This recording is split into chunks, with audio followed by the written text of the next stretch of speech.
Il servizio lo firma il collega David Zanirato.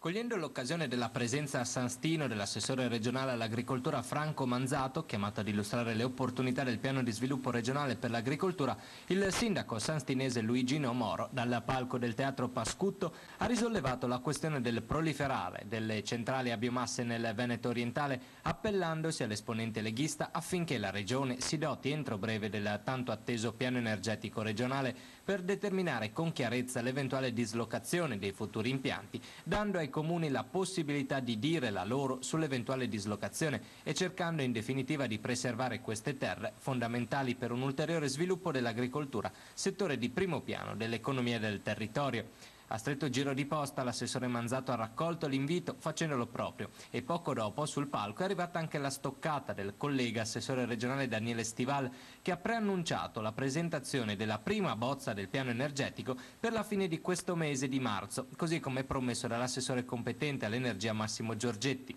e successivamente ha rispedito al mittente, il sindaco Moro, l'accusa di inoperosità della giunta su queste tematiche, visto che, ha ricordato Stival, siamo stati noi appena insediati a mettere il vincolo per frenare la proliferazione delle centrali a biomasse su determinate aree di pregio, mentre invece a Porto Gruaro inizialmente è stato il sindaco ad aprire le porte alla Sigeco, indicandole anche quali erano le aree dove era più consona la costruzione dell'impianto. Lo stesso sindaco ha concluso Stival che oggi si oppone alla costruzione e appoggia addirittura l'azione di protesta dei comitati. Grazie, ben rientrati di nuovo. Dalla mia sinistra abbiamo Fabio Pupulin dei Comitati No Centrali, alla mia destra il consigliere provinciale del PDL Emiliano Teso. Comincio da Pupulin perché abbiamo osservato questo servizio. Le centrali biomasse secondo lei troveranno posto tra gli argomenti in campagna elettorale? Sarà probabilmente uno dei punti centrali degli argomenti della campagna elettorale.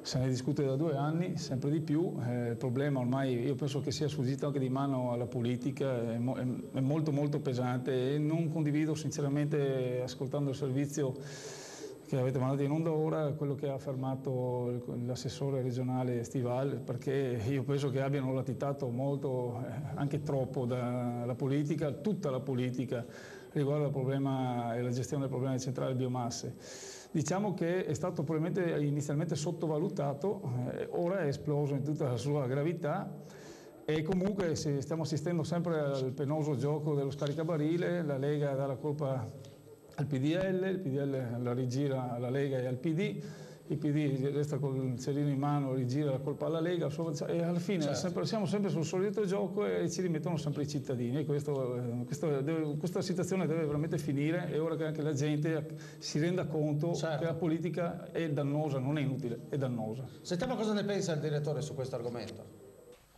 Ma lei lo sa come la penso, no? Quando Monti dice che l'imprenditore ha diritto e dovere di scegliere per i suoi investimenti le localizzazioni più convenienti, e io me ne andrei subito dall'Italia, andrei a delocalizzare, perché tra i tanti problemi c'è anche il costo altissimo dell'energia.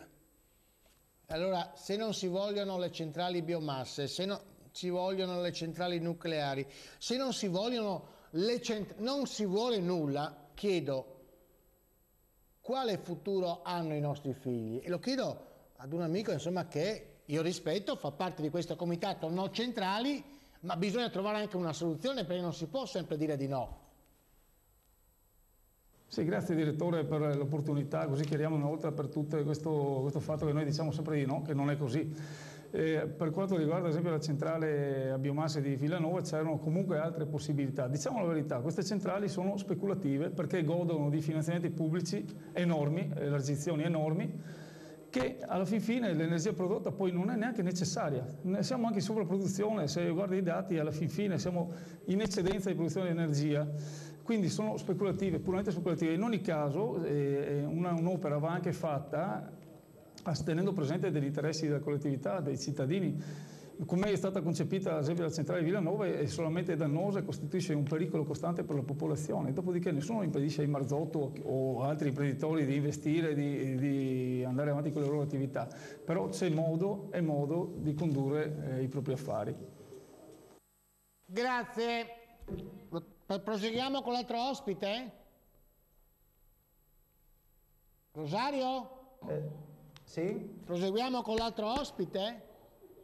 Sì. Prego. Emiliano Teso, consigliere provinciale di Venezia. L'argomento centrale in qualche modo preoccupa l'opinione pubblica, lei che cosa ne pensa? È normale che quando questo avviene in un territorio ci sia una preoccupazione da parte dei cittadini ed è più che comprensibile.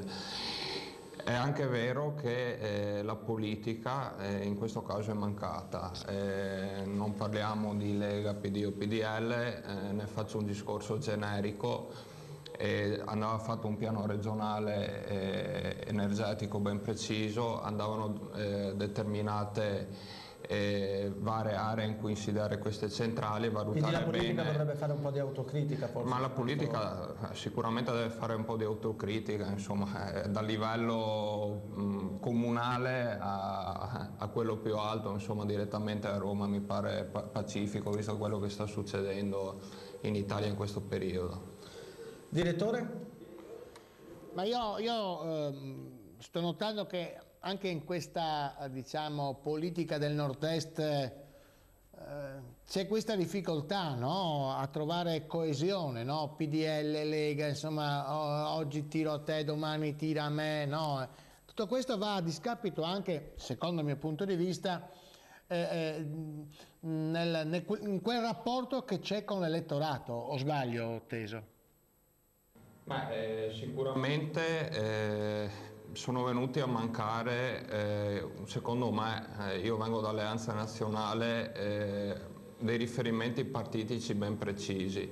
Il PDL possiamo considerarlo un movimento, la Lega secondo me pure, un movimento che nasce come un movimento di protesta.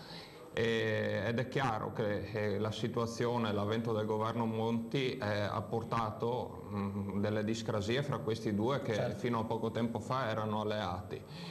Secondo me per ideali, per idee probabilmente alleati non lo devono essere. Se si deve portare avanti un'alleanza solo per vincere le elezioni, partiamo veramente male. Ora probabilmente di ragionare in maniera diversa. Se si deve pensare al bene del Paese, parliamo di Roma piuttosto che del singolo comune, che della provincia, che della regione, dobbiamo andare direttamente sui programmi, pensare ai problemi della gente e evitare alleanze che poi alla fine cedono e sono destinate a finire.